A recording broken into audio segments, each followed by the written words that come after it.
je me suis réveillée en soins intensifs après un accident de voiture. Mon mari et mes parents étaient à mon chevet. Tout se déroule comme prévu, a dit mon mari. Ma mère a ri, elle est trop stupide pour comprendre. J'ai gardé les yeux fermés. Et j'ai fait semblant d'être morte. Ce qui est arrivé ensuite m'a bouleversé. Avant de commencer l'histoire, n'oubliez pas de laisser un like et de vous abonner à la chaîne pour voir plus d'histoires comme celle-ci. Par un après-midi d'automne à Chicago, Rachel Sanders préparait le dîner dans la cuisine tout en contemplant le magnifique feuillage d'automne qui s'étalait devant sa fenêtre. Elle ressentait une joie profonde à cuisiner des repas faits maison pour sa famille. Ces moments passés avec son mari Michael, sa mère Barbara et sa sœur Emily, après 13 ans de mariage, étaient plus précieux pour Rachel que toute autre chose au monde. « Rachel, y a-t-il quelque chose que je puisse faire pour t'aider ?» Elle se retourna pour voir son mari Michael, debout, un sourire doux aux lèvres. Il était un conseiller financier compétent travaillant dans une société d'investissement, toujours bien habillé et conservant une attitude de gentleman envers sa femme. Rachel lui était profondément reconnaissante pour sa prévenance. « Je vais bien, ce sera bientôt prêt. Bon retour à la maison, chérie. » Michael posa la main sur l'épaule de sa femme et lui déposa un léger baiser sur le front. « Tu es toujours parfaite. Je suis vraiment un homme chanceux. » Les joues de Rachel rougirent légèrement. Même après toutes ces années de mariage, les mots de Michael réchauffaient encore son cœur. Leur maison se trouvait dans un quartier résidentiel calme de banlieue, acheté avec l'héritage que Rachel avait reçu de son défunt père. Son père avait été un homme d'affaires prospère qui lui avait laissé une fortune plus que suffisante. Le bruit de la porte d'entrée s'ouvrant résonna dans la maison, suivi d'une voix joyeuse « Je suis rentrée ». Sa sœur Emily était de retour du travail. Emily était enseignante à l'école primaire locale et les divertissait toujours avec des histoires charmantes sur ses élèves. Rachel l'aimait tendrement, et Emily chérissait sa sœur en retour. Le lien de leur famille de sang était un trésor irremplaçable pour Rachel. Bon retour à la maison, Emily. Comment s'est passée ta journée? Jem, en 3e année, a réussi à réciter toutes ses tables de multiplication pour la première fois. Emily parlait avec enthousiasme.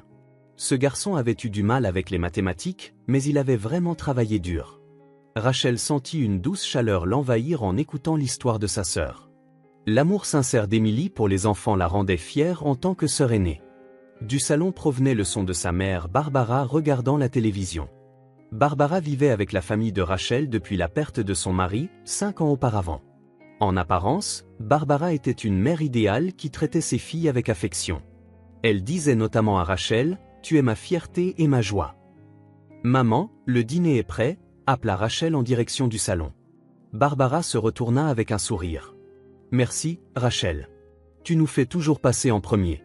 Tu es une si bonne fille. » Le moment où les 4 membres de la famille se réunissaient autour de la table à manger était le moment le plus heureux de la journée de Rachel. Michael racontait des histoires amusantes sur son travail, Emily riait en partageant des événements scolaires, et Barbara répondait aux récits de ses filles et partageait occasionnellement des souvenirs du passé. « Samedi prochain, c'est l'anniversaire de maman », dit Rachel à sa mère. « Devrions-nous faire quelque chose de spécial cette année ? Savez-vous que certaines personnes gagnent plus de 10 000 $ par mois rien qu'en publiant des histoires Reddit sur YouTube? Sans visage, sans voix, juste un ordinateur portable. Je le fais aussi. Lien ci-dessous si vous êtes curieux. » Les yeux de Barbara s'illuminèrent. « Je n'ai besoin de rien de spécial, le simple fait de célébrer avec toute la famille me suffit. Mais si cela ne te dérange pas, j'adorerais déguster ta cuisine maison. » Bien sûr. Je préparais ton rôti de bœuf préféré et cette soupe spéciale. Rachel sentit son cœur se réchauffer à l'idée de voir le visage ravi de sa mère. Pour elle, qui avait été adoptée, Barbara était plus qu'une vraie mère. Même sans lien du sang, elle croyait que les liens familiaux formés par l'amour étaient plus forts que tout. Après le dîner, Michael dit qu'il avait encore du travail et se rendit à son bureau. Emily monta dans sa chambre pour préparer ses cours du lendemain, et Barbara décida de regarder son feuilleton préféré dans le salon. Rachel resta seule dans la cuisine à faire la vaisselle, tout en repensant aux moments heureux de la journée. Il commençait déjà à faire nuit dehors, mais la maison était enveloppée d'une lumière chaude. Rachel réalisa une fois de plus à quel point elle était chanceuse. Un mari aimant, une mère gentille, une sœur adorable et une richesse suffisante héritée de son défunt père. Elle avait tout ce qu'elle pouvait désirer. L'anniversaire de Barbara arriva un magnifique samedi d'automne, clair et ensoleillé. Rachel était dans la cuisine depuis le petit matin, préparant le rôti de bœuf préféré de sa mère. Alors qu'elle mettait la viande en croûte d'herbe au four, son cœur était rempli du désir de rendre cette journée spéciale parfaite. Ça sent merveilleusement bon. Michael apparut dans la cuisine en pyjama et alluma la cafetière. Maman sera sûrement ravie. Oui, j'ai particulièrement mis du cœur à l'ouvrage cette année. Je prévois aussi de faire cette soupe spéciale. Rachel sourit en se retournant. Cette soupe crémeuse aux champignons que maman nous préparait. Même si elle m'a appris la recette, je n'arrive jamais tout à fait à égaler sa saveur.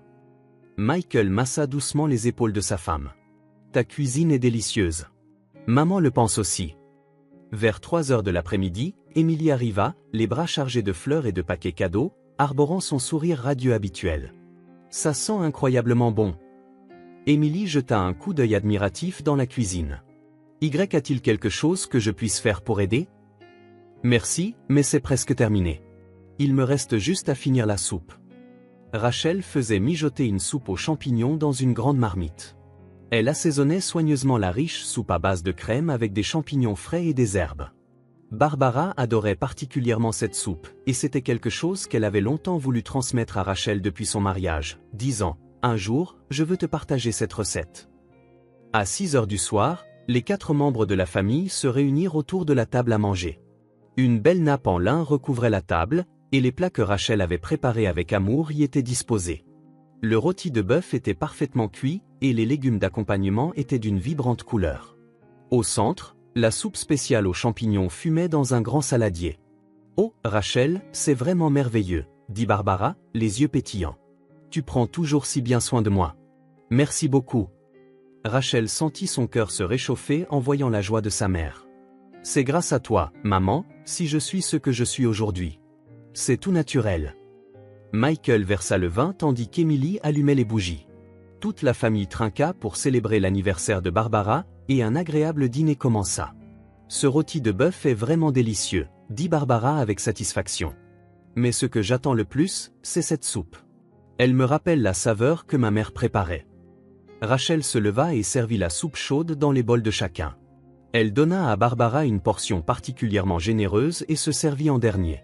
« Voici la soupe spéciale, digne du jour spécial de maman, » dit Rachel fièrement. Barbara prit sa première cuillerée et la savoura profondément. « Merveilleux, Rachel. C'est vraiment très proche de la saveur de ma mère. Quel ingrédient secret as-tu utilisé? » C'est un secret, sourit Rachel d'un air malicieux. Mais je pense que l'ingrédient le plus important, c'est l'amour.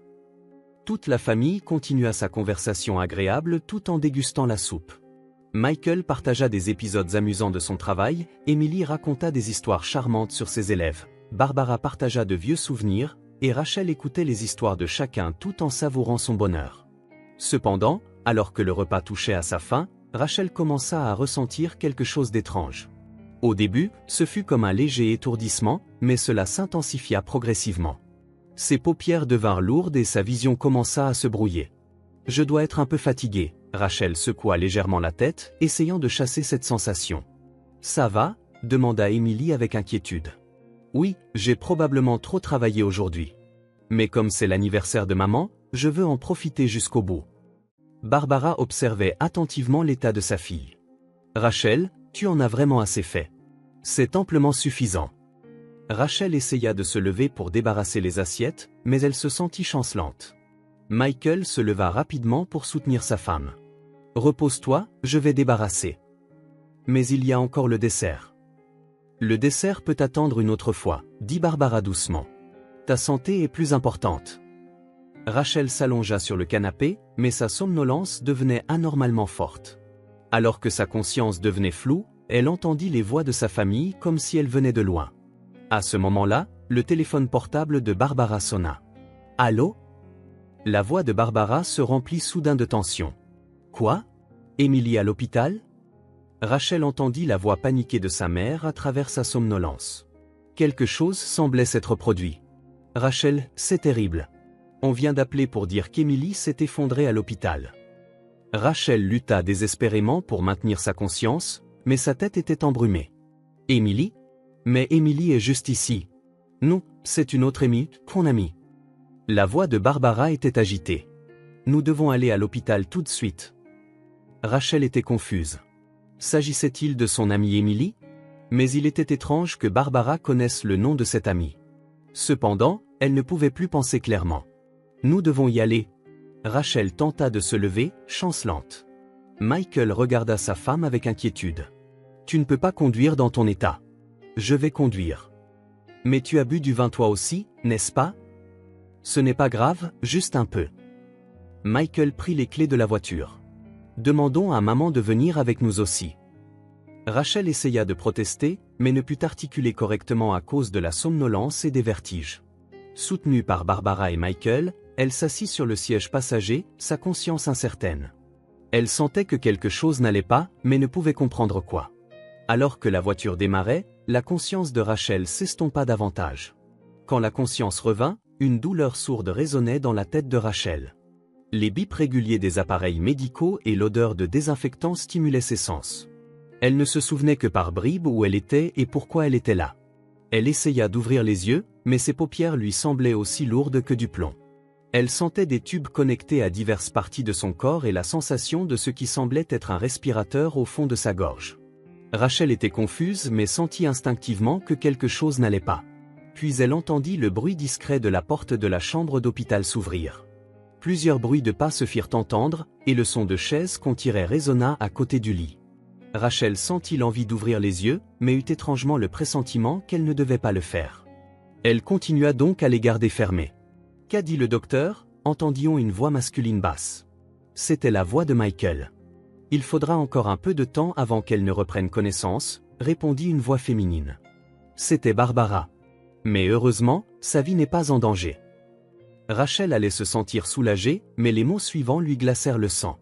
Alors, les choses se déroulent comme prévu. La voix de Michael contenait de la satisfaction plutôt que du soulagement.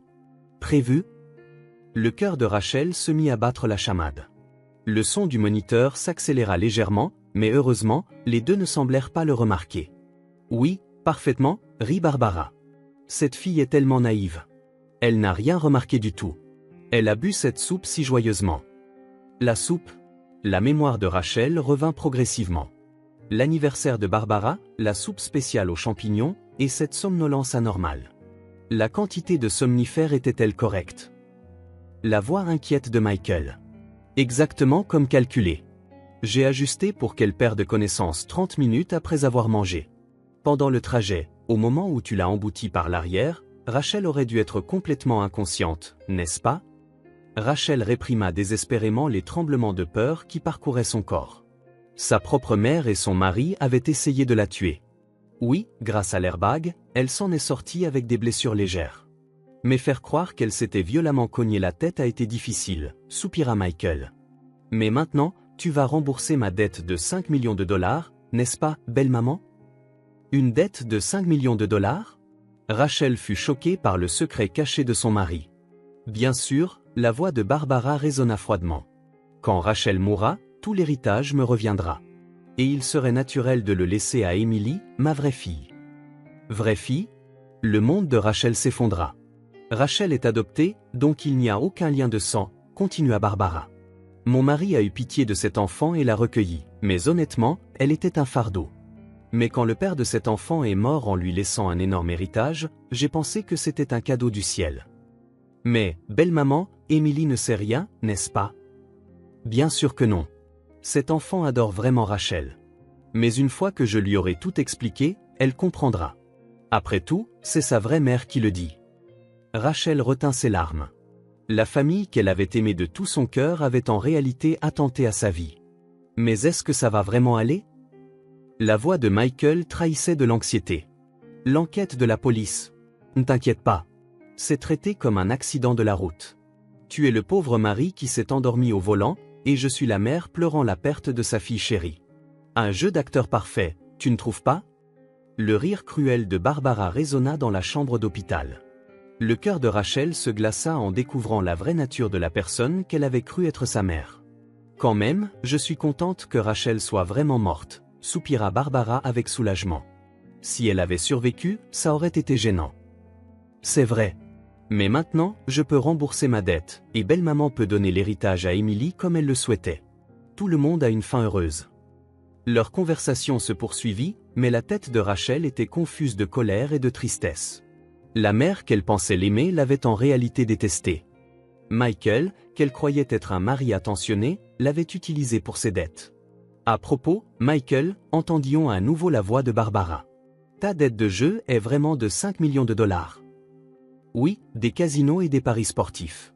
Le recouvrement était terrible. J'étais à bout. La voix de Michael tremblait. Si belle-maman n'avait pas proposé ce plan, j'aurais pu être tué, n'est-ce pas? Mais maintenant, nos deux problèmes sont résolus, dit Barbara avec satisfaction. L'héritage de Rachel est d'environ 20 millions de dollars. Même en utilisant 5 millions pour ton remboursement de dette, il en reste beaucoup. Rachel ressentit du désespoir. Sa vie, son amour, sa confiance, tout n'avait été que calcul monétaire. Mais Rachel n'était-elle vraiment au courant de rien? Murmura Michael anxieusement. Elle a été complètement bernée, rit Barbara avec mépris. Cette fille est une si bonne pâte, elle ne sait pas se méfier de qui que ce soit. Elle a bu la soupe d'anniversaire sans jamais imaginer qu'il y avait des somnifères dedans. Tant mieux. Si elle l'avait découvert. Ne t'inquiète pas. Cette enfant est morte en nous considérant toujours comme sa famille jusqu'à la fin. D'une certaine manière, c'était une mort heureuse, n'est-ce pas? Les mots cruels de Barbara firent presque trembler le corps de Rachel de colère. Cependant, elle devait continuer à faire semblant d'être morte. Elle connaissait la vérité et comprenait que sa vie était réellement en danger. Des bruits de pas se firent entendre dans le couloir. Une infirmière semblait venir pour sa ronde. « Quelqu'un arrive » dit Barbara à voix basse. « Reparlons en plus tard. » Compris. Mais, belle maman, merci beaucoup. Maintenant, je peux commencer une nouvelle vie. Merci à toi aussi, Michael. Sans toi, ce plan n'aurait pas réussi. Les deux séries de pas s'éloignèrent, et la porte de la chambre d'hôpital se referma doucement. Rachel était seule et put enfin verser des larmes. Alors que Rachel était seule, versant des larmes, de légers bruits de pas se firent entendre dans le couloir. Une infirmière entrait dans la chambre pour sa ronde habituelle. « Madame Montgomery, comment vous sentez-vous » une douce voix féminine résonna. Rachel continua de respirer régulièrement, les yeux fermés.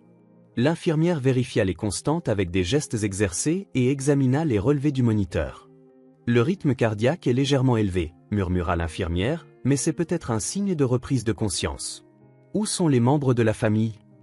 Rachel répondit dans son cœur, « Ma famille, ce sont les gens qui ont essayé de me tuer. » Quand l'infirmière quitta la pièce, le silence revint.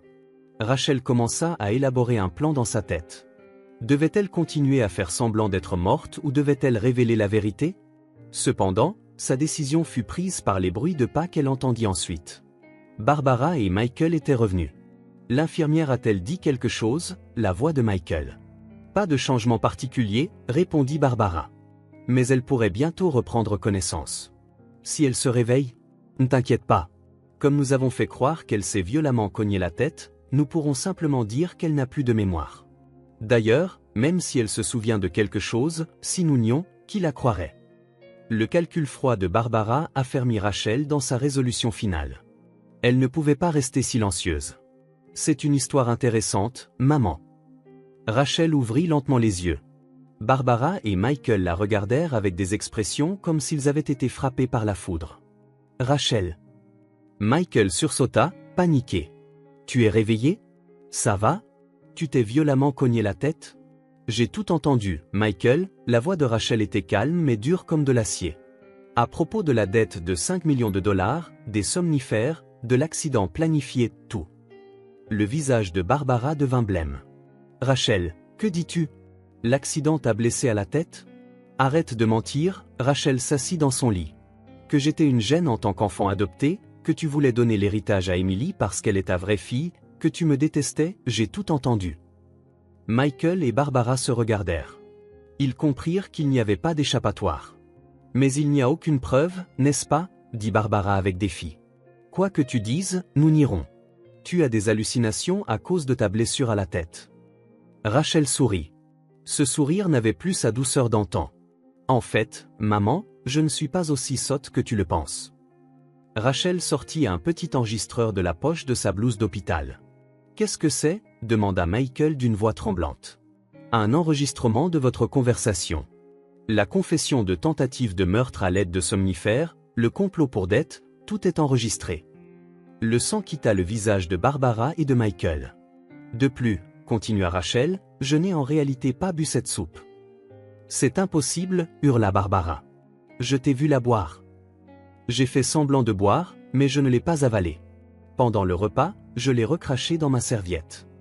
La voix de Rachel avait une note de triomphe. Quand vous avez quitté la cuisine, j'ai vérifié le goût de la soupe. Elle avait un goût amer inhabituel, alors j'ai su que quelque chose y avait été ajouté. Michael s'effondra sur sa chaise. Alors, tu jouais la comédie depuis le début? C'est exact.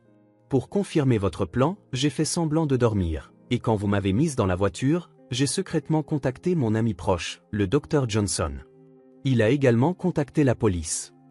La porte de la chambre d'hôpital s'ouvrit et 2 policiers entrèrent. Derrière eux suivait le Dr Johnson, l'ami proche et médecin de Rachel. Barbara Montgomery et Michael Sanders, vous êtes en état d'arrestation pour tentative de meurtre et complot. L'un des officiers sortit des menottes. Attendez, hurla Barbara. C'est un malentendu. Rachel ment. Malheureusement, tout a été enregistré. Le docteur Johnson tendit l'enregistreur au policier. Rachel m'a contacté hier soir quand elle a senti que quelque chose n'allait pas pendant le repas. Nous avons coopéré avec la police pour tendre ce piège. Michael baissa la tête, résigné. J'étais poussé au désespoir par les dettes. Gardez vos excuses pour le tribunal. L'officier menota Michael. Barbara résista jusqu'à la fin. Rachel. Je suis ta mère. Même sans lien de sang, je t'ai élevée. Rachel répondit calmement, oui, tu m'as élevée. Mais tu ne m'as pas aimé, et tu as essayé de me tuer. Cela ne pourra jamais être pardonné. Mais Emily ne sait rien. Ne laisse pas cet enfant seul. Ne t'inquiète pas pour Emily. Je lui dirai la vérité. Elle n'a rien fait de mal. La voix de Rachel retrouva une certaine douceur. Mais vous devez assumer la responsabilité de vos actes. Alors que les officiers emmenaient Barbara et Michael, Rachel regarda la scène avec des sentiments complexes. La colère et la tristesse se mêlaient à un étrange sentiment de libération. Le docteur Johnson s'approcha de Rachel. Tu as été vraiment courageuse. Mais ça va? Le choc psychologique doit être considérable. J'ai besoin de temps, répondit Rachel honnêtement. Mais je suis contente que la vérité ait éclaté. L'idée de continuer à être trompée ainsi me fait frémir. Je vais contacter Emily. Elle sera aussi très choquée. Merci, John. Mais c'est quelque chose dont je devrais parler directement. Emily n'a rien fait de mal. Je veux lui apprendre ce qu'est le véritable amour familial. Dehors, la fenêtre laissait entrevoir l'aube. Pour Rachel, c'était le début d'une nouvelle vie, une vie qui brillerait véritablement au sein de liens avec des personnes remplies de vérité et d'amour, libérées de la fausse affection familiale. 6 mois plus tard, Rachel était assise dans les tribunes du public de la salle d'audience, écoutant le verdict. Michael fut condamné à 12 ans de prison pour tentative de fraude et tentative de meurtre. Ses énormes dettes de jeu furent traitées par une procédure de faillite, le libérant des jours où il craignait les créanciers. Mais le prix était bien trop élevé. Barbara reçut une peine de 15 ans en tant que cerveau de la tentative de meurtre et pour crime prémédité. Au tribunal, elle répéta jusqu'à la fin des excuses sur le fait d'avoir agi pour sa fille adoptive, mais le juge rendit un verdict sévère, qualifiant son acte de crime extrêmement malveillant qui trahissait l'amour et la confiance familiaux, indépendamment des liens du sang. Quand Emily apprit la vérité sur l'incident, elle pleura pendant 3 jours d'affilée. Le fait que sa propre mère ait tenté de tuer sa sœur bouleversa complètement son univers. Cependant, elle vint voir Rachel et s'excusa en larmes. « Ma sœur, je ne savais rien. Si j'avais remarqué… » Rachel serra doucement Emily dans ses bras. « Tu n'as rien fait de mal. Tu es ma précieuse sœur. Cela ne change rien, que nous partagions le sang ou non. » Emily ne rendit visite à Barbara qu'une seule fois, puis coupa complètement les ponts. « Ma mère était quelqu'un qui ne pouvait pas aimer ma sœur. Je ne peux pas être de la famille d'une telle personne. » Ces mots émurent profondément Rachel. Rachel utilisa une partie de l'héritage de son père pour lancer une nouvelle entreprise avec des compagnons dignes de confiance. Elle créa une fondation pour soutenir les personnes réellement dans le besoin. Elle se concentra particulièrement sur le soutien aux enfants abandonnés par leur famille et aux femmes victimes de fraude. Son ami proche, le Dr Johnson, rejoignit le conseil d'administration de la fondation, soutenant la nouvelle vie de Rachel. Il était un véritable ami qui, lorsqu'il reçut l'appel d'urgence de Rachel cette nuit-là, contacta immédiatement la police sans hésitation. « Tu m'as appris, Rachel, » dit Johnson un jour, « que la vraie famille n'est pas liée par le sang, mais par des personnes unies par des liens du cœur. » Emily continua d'enseigner tout en faisant du bénévolat à la fondation de Rachel les week-ends. Les deux sœurs se lièrent par un lien bien plus profond qu'auparavant. Le processus par lequel elles apprenaient ensemble ce qu'était le véritable amour, ayant été élevé dans une fausse affection familiale, devint un temps irremplaçable pour toutes les deux. Rachel se souvenait parfois de cette nuit terrifiante. Cependant, ce n'était pas avec regret ou ressentiment, mais pour confirmer sa propre force. Elle avait pu garder son sang-froid même dans des circonstances désespérées et avait eu le courage de révéler la vérité. Cette expérience fit d'elle une femme plus forte et plus sage. Un an plus tard, en automne, Rachel acheta une nouvelle maison. Ce n'était pas l'ancien manoir, mais une maison chaleureuse de taille moyenne. Elle prépara une chambre où Emily pourrait séjourner les week-ends. Elles plantèrent ensemble des fleurs dans le jardin, créant un espace rempli d'un véritable amour familial. « Ma sœur, nous pouvons être heureuses, n'est-ce pas ?» demanda Emily un jour. Rachel prit la main de sa sœur et sourit. « Bien sûr. Nous avons le véritable amour. Avec ça, nous pouvons surmonter n'importe quelle difficulté. » Autour de la table du dîner se trouvaient maintenant des amis dignes de confiance et Emily. Le docteur Johnson, des collègues de la fondation, les parents des élèves d'Emily et leurs enfants. Même sans lien de sang, il y avait là une vraie famille, connectée par le cœur. Rachel pensait parfois que si cet incident n'était pas arrivé, elle aurait pu vivre toute sa vie dans un amour factice. Ironiquement, grâce aux personnes qui avaient tenté de la tuer, elle avait pu trouver le vrai bonheur. Le soleil se couchait derrière la fenêtre. La nouvelle vie de Rachel brillait assurément au sein de liens avec des personnes remplies de vérité et d'amour, ayant abandonné la fausse affection familiale.